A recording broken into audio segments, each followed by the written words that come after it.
What do you do if you're a small business and you need help expanding, but you don't have the in-house resources?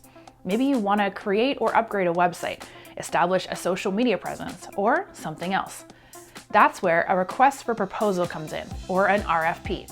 And today, you're going to learn exactly how to create one so that you can make sure you have the best candidates to choose from. We're eForms, your go-to source for business how-tos and legal templates. Click the link in the description below to access our official request for proposal template. Let's start with the basics. What is a request for proposal?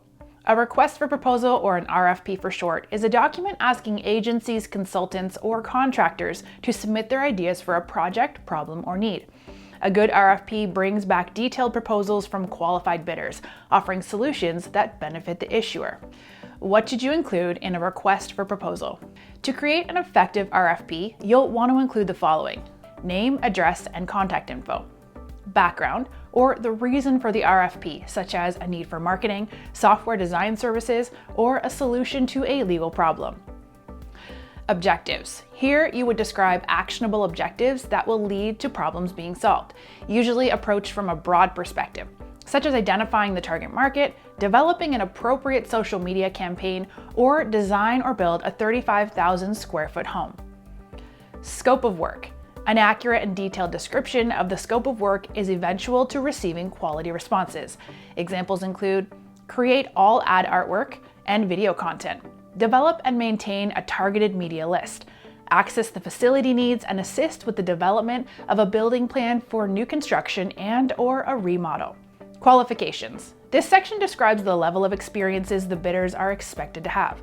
Examples are a minimum of 5 years general industry experience, minimum 2 years specific experience, or practical experience with working in the automotive industry, and so on. Budget.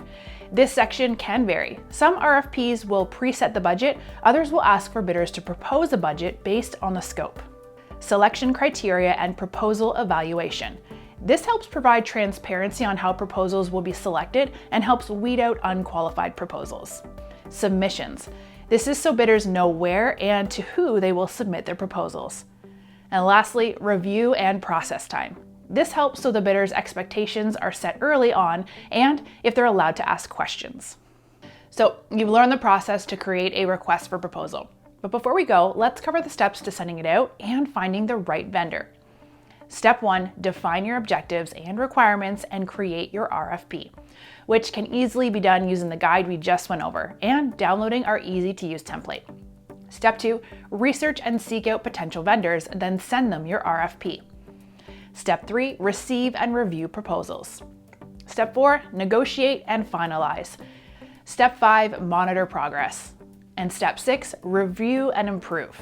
Creating a request for proposal can be a detailed process, but it will make the process of finding the right candidates for you that much easier.